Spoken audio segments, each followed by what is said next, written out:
up, guys? It's Maxwell Comics Inc. I'm your host, Sir Maxwell, and today I'm going to be doing a little cleanup today because I did a Avatar: The Last Airbender episode review a couple months ago, and I never really just got up to doing it. So instead of doing a episode, I know I'm gonna say that. Instead of doing an episode by episode review, because Maxwell Comics Inc. schedule is kind of all over the place at the moment, I'm just going to do it in seasons. So today I'm going to try to do season 1 of Avatar: The Last Airbender. So I might even just like delete that other video. I might keep it. I'll probably keep it just for the archives. But yeah, so Avatar: The Last Airbender, the premise is basically that there are 4 nations: air, water, fire, and earth. And in each nation, there are groups of people who can bend an element. Fire bends fire, earth bends earth, water bends water, air bends air. And all 4 of these nations, there's one person that can bend all 4 elements. And his name, and he's the Avatar. That's what he's called. He can bend all 4 elements. And the premise is the Avatar has gone missing, and the Fire Nation has started a war against the other 3 nations and has wiped out all the airbenders except for one, that is the Avatar. Flash forward to 100 years later, you have people from the Southern Water Tribe, and this water tribe has basically been pillaged by the Fire Nation. It's a very, very small tribe.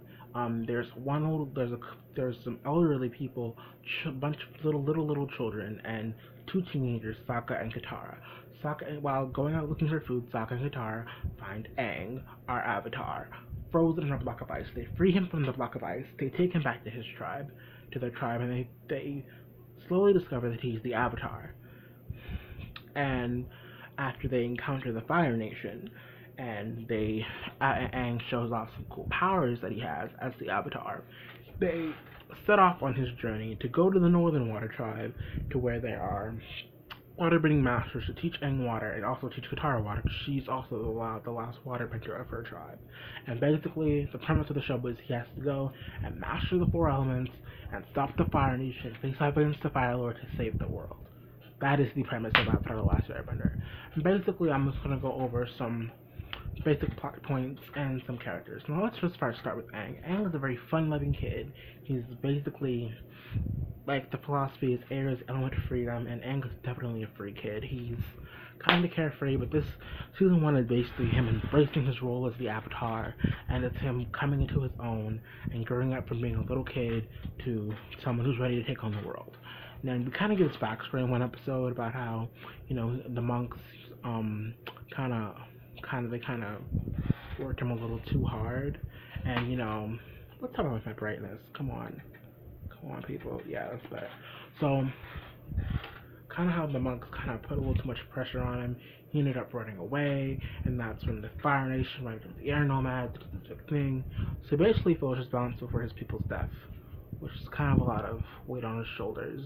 It's a very emotional moment where he finds his dead mentor, Gyatso, and he's kind of crying over it. And he goes in the Avatar state. He's a very, very powerful kid, but he's so innocent. It's like a kid with so much power, could do so much damage, but he wouldn't hurt a fly. It's like that. It's just that kind of character. So he's very, very.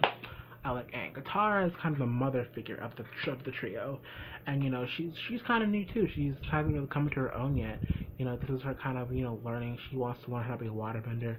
She's like young and hopeful. She hopes the Avatar will come back and save the world. So she's very, very, very, very kind of a motherly figure, but also she's kind of a mentor-y figure for Aang, as well as a love interest, kind of, because she trains Aang in the ways of waterbending eventually. And then we have Sokka. Sokka is like our comic relief character, but he's not just comic relief. He's that guy that reminds us that even if you don't have quote unquote power, there's still value in strategy and thinking. Sokka is like the brains of the operation. He comes up with a lot of tactical ideas. He's very headstrong. He wants to be a warrior. He wants to protect his tribe, because all the men of their tribe have gone off to fight in war. He wants to knock some firebender heads, as he says. So he comes up with a lot of very good ideas. Like, for example, in an episode where he has to, where there's a door that can only be opened by fire bending and 5 fire blasts, he does. Now the idea didn't really work, but it was a good idea. He threw these. I guess he got some explosives to put in there, and they kind of just went off. Didn't really work, but it was that good idea, good thinking, And he grows into a very good warrior. So yeah, I'm trying to make sure my lighting stays good, guys. So yeah. But yeah, that's kind of our three main protagonists, and then we have our antagonist, is Zuko. Now Zuko is a very interesting character. At first, he just seems like a spoiled prince, just wants to capture the Avatar because for the sake of being evil. But we actually find out that he has a scar on his face, and basically the thing with Zuko is that he has to go out. He spoke out of turn at a royal he's Prince Zuko, he's Prince, so his father's the Fire Lord. So he spoke out of turn at a meeting, and basically he insulted a general, and his father basically challenged him to a duel. Long story short, his father kicked his ass and gave him a big old nasty scar on one of his. It was his right eye or left eye, I don't know. But he gave him a big old scar on his eye and basically sent him off to find the Avatar. Basically, it's kind of cruel punishment because everyone pretty much thinks the Avatar is like not coming back. So basically, banish his son forever, not thinking his son would ever come back. So basically, he goes out and he has to. Well, basically wants Daddy's love. He wants Daddy's approval. So he has to go out, find the Avatar, capture the Avatar to restore his honor, and so it's kind of his driving force, kind of his character motivation. Pretty good character motivation, kind of keeps him going. He has a very, very, very huge chip on his shoulder, but he eventually kind of gets over it. And yeah, that's pretty much how that goes. But Zuko's pretty cool. I like Zuko. Eventually, season one, he's kind of has to learn to find his way, not be so angry all the time. Yeah, and he gets accompanied by his uncle Iroh, who's very, very fun, very, very wise, very cool uncle. And yeah, so basically, we have our three main protagonists kind of traveling the world, stopping at these little towns. Each episode, they kind of learn a new lesson. Some very interesting cats going on here. So, yeah, not to be too spoiler, I just have to tell you some very, very major plot points. But yeah, eventually, when they get to the North Pole, by this time, Qatar is a master waterbender. She even takes on one of the masters who won't teach her because she's a girl. And Aang gets pretty competent with his waterbending as well. So yeah, there is a big confrontation at the North Pole, and basically there's another villain, General Zhao. He's very generic. He wants to capture the Avatar and destroy the Fire and be the glory of the Fire Nation. He's very, very ambitious.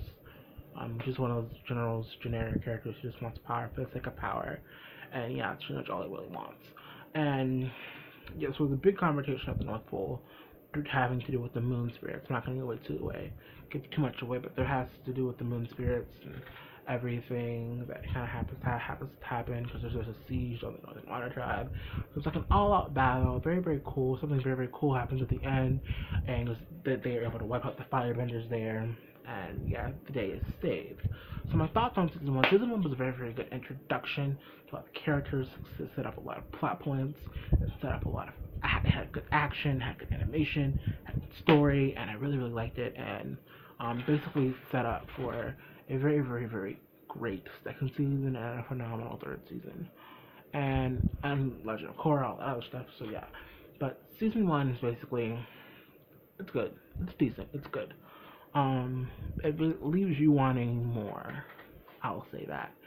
It takes some people, you get hooked on the first episode. Others, it might take a couple episodes to get hooked. But it's a good show. It's a good show. By the time you finish the show, by the time you finish the first season, you'll really enjoy it. You'll really be hooked. If you're a decent person, that is. If you're right in the brain. But yeah, that's pretty much, without giving too much away, that's pretty much the first season, my thoughts on the first season of Avatar: Last Airbender, and maybe I'll go more into depth. I'm kind of treading the line of spoiler, not spoiler, but yeah, that's kind of Avatar: Last Airbender season 1. But anyway, not to make the video too long, this has been Maxwell Comics Inc. I'm your host, Sir Maxwell, and may the power protect you. Bye.